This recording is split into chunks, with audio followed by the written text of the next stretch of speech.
বন্ধুগণ, আসসালামু আলাইকুম। আজকের এই ভিডিওটি থেকে আপনারা ড্রাইভিং লাইসেন্সের লিখিত পরীক্ষার সকল প্রশ্নগুলো কমন পেয়ে যাবেন। সেই সাথে এই দাগানো পিডিএফটি পেতে ডেসক্রিপশনে দেওয়া নাম্বারটিতে হোয়াটসঅ্যাপ করুন। প্রথম প্রশ্ন, মোটরযান কাকে বলে? আপনাকে এক কথায় উত্তর লিখতে হবে, তাই সংক্ষেপে লিখে দেবেন মোটরযান অর্থ কোনো যন্ত্রচালিত যানবাহন। দ্বিতীয় প্রশ্ন, মোটরযান চালনাকালে কী কী কাগজপত্র মোটরযানের সঙ্গে রাখতে হবে? উত্তর, driving licence, registration certificate, tax token, fitness certificate এবং রুট পারমিট সার্টিফিকেট। এক্ষেত্রে ফিটনেস সার্টিফিকেটটি মোটরসাইকেলের ক্ষেত্রে প্রযোজ্য নয় এবং রুট পারমিট সার্টিফিকেটটি মোটরসাইকেল এবং চালক ব্যতীত সর্বোচ্চ 7 আসন বিশিষ্ট ব্যক্তিগত যাত্রীবাহী মোটরযানের ক্ষেত্রে প্রযোজ্য নয়। রেজিস্ট্রেশন সার্টিফিকেটকে আবার ব্লু বুকও বলা হয়ে থাকে। পরবর্তী প্রশ্নটি হচ্ছে, রাস্তার মোটরযানের কাগজপত্র কে কে চেক করতে পারেন, অথবা কোন কোন ক্ষমতাপ্রাপ্ত ব্যক্তিগণকে মোটরযানের কাগজ দেখাতে বাধ্য?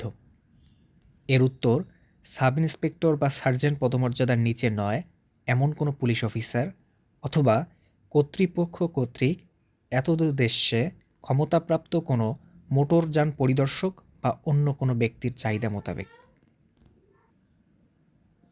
পরবর্তী প্রশ্ন, সড়ক দুর্ঘটনার প্রধান কারণ কী কী?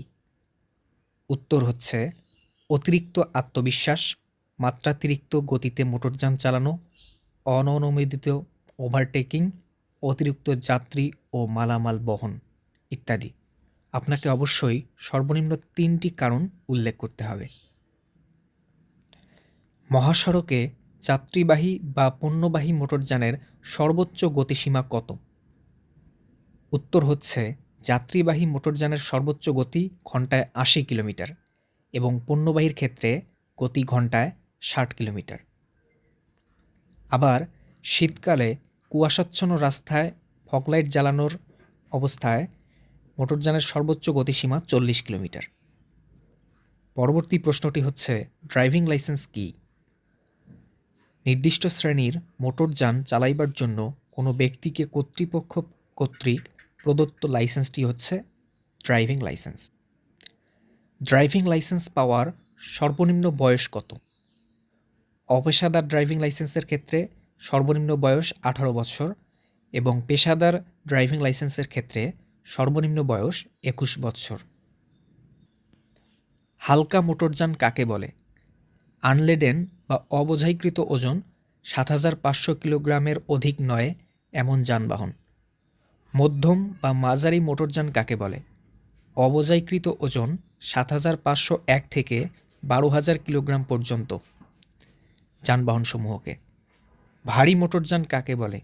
অবোঝাইকৃত ওজন 12000 কিলোগ্রামের অধিক হলে তাকে ভারী যানবাহন বলে।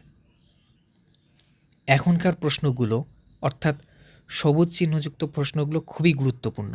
এগুলো থেকে আপনি কমন পেতে পারেন, বেশিরভাগ সম্ভাবনা রয়েছে, তাই এগুলো বেশি গুরুত্ব দিয়ে পড়বেন। ট্রাফিক সাইন বা রোড সাইন কত প্রকার ও কী কী?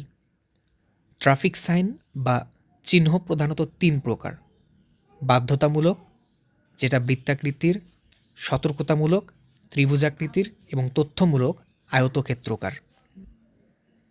লাল বৃত্তাকার সাইন কী নির্দেশনা প্রদর্শন করে?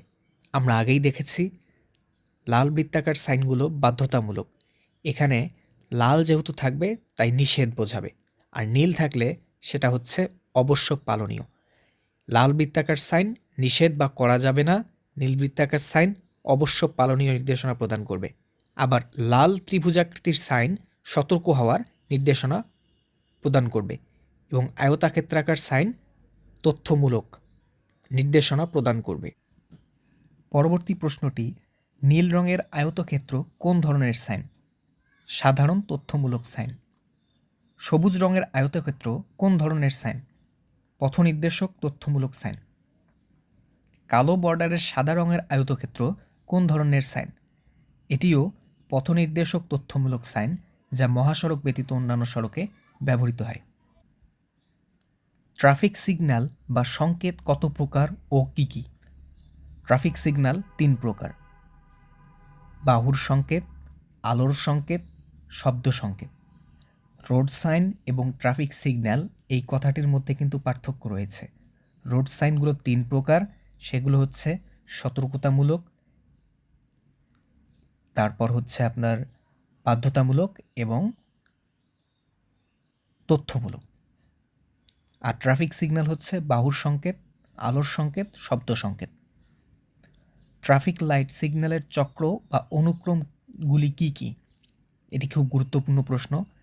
ট্রাফিক লাইট বা সিগন্যালের চক্র বা অনুক্রম সেটি হচ্ছে লাল, সবুজ, হলুদ, আবার লাল। এইভাবেই কিন্তু ট্রাফিক সিগন্যালগুলো দেয়া হয়: লাল, সবুজ, হলুদ, আবার লাল। পাকা ও ভালো রাস্তায় 50 কিলোমিটার গতিতে মোটরযান চললে নিরাপদ দূরত্ব কত হবে? 50 কিলোমিটার গতিতে চললে নিরাপদ দূরত্ব 25 মিটার। আবার পাকা ও ভালো রাস্তায় 50 মাইল গতিতে চললে তখন নিরাপদ দূরত্ব হবে 50 গজ বা 150 ফুট। লাল বৃত্তে 50 কিলোমিটার লেখা থাকলে কি বোঝায়?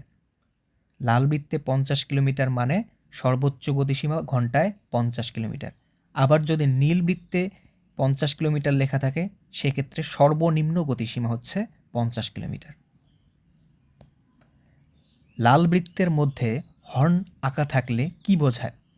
লাল বৃত্তে থাকলে হর্ন বাজানো নিষেধ। লাল বৃত্তের ভেতরে একটি বড় বাসের ছবি থাকলে কি বোঝাবে?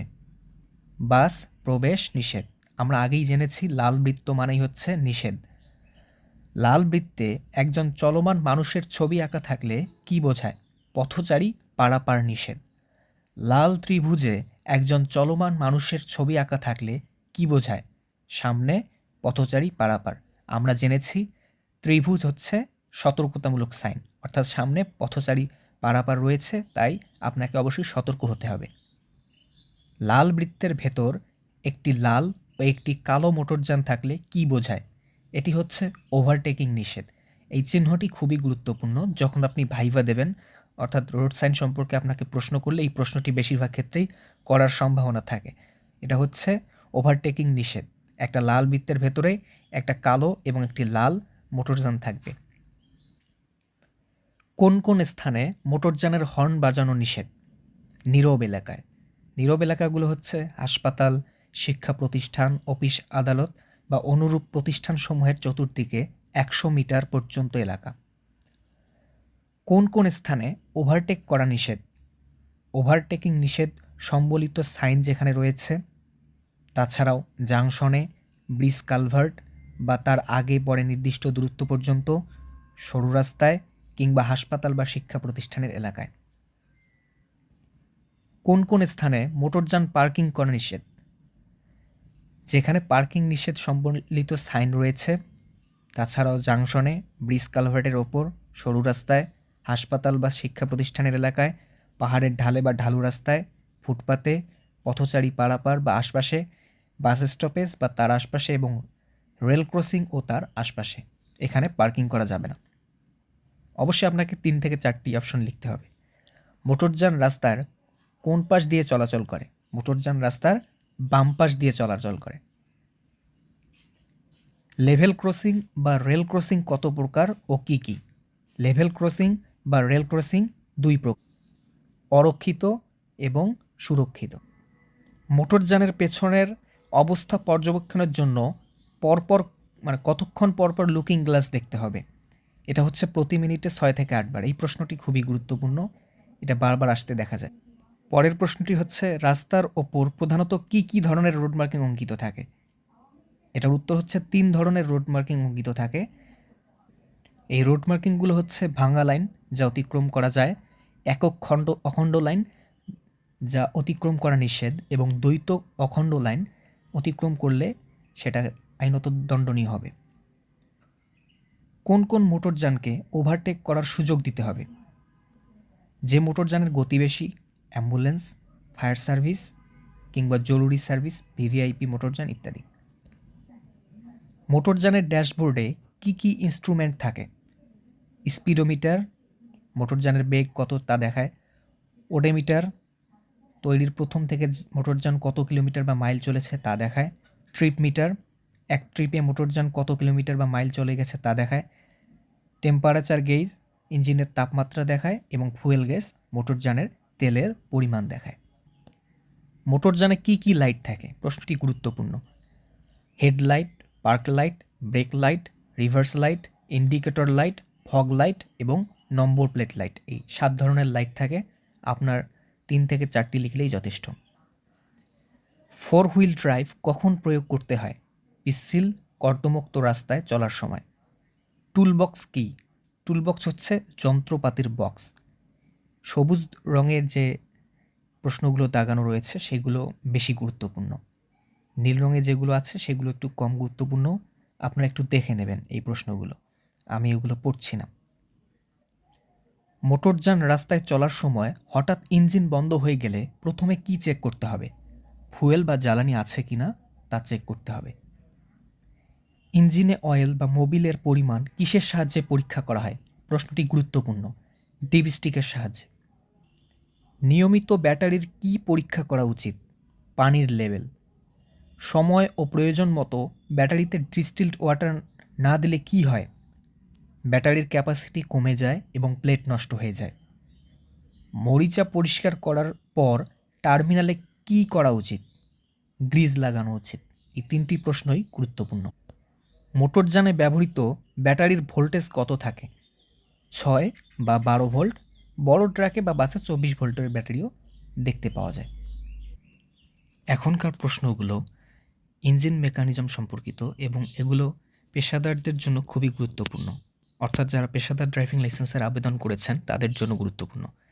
তাছাড়াও ইঞ্জিন মেকানিজমের অবশ্যই ন্যূনতম 2টি প্রশ্নের আনসার করতে হবে সকল পেশাদার অপেশাদার সকলকেই, তাই এগুলো গুরুত্বপূর্ণ অবশ্যই। প্রাইম মুভার কি? প্রাইম মুভার হচ্ছে এরূপ কোনো মোটরযান যাহা ট্রেইলার বা অন্য কোনো মোটরযান টানিয়া লইবার জন্য নির্মিত, অর্থাৎ টেনে নেওয়ার জন্য যেগুলো গাড়ি ব্যবহার করা হয়। একজন পেশাদার চালক দৈনিক কত ঘন্টা চালাবেন বা মোটরযানের কর্মঘণ্টা কত তার? এটা হচ্ছে একটানা 5 ঘন্টার বেশি নয়। ইঞ্জিনের প্রধান প্রধান কয়েকটি যন্ত্রাংশের নাম কি? এটি গুরুত্বপূর্ণ প্রশ্ন। Cylinder head, cylinder block, piston, crankshaft, cam ও camshaft, connecting rod, bearing, flywheel, oil pan.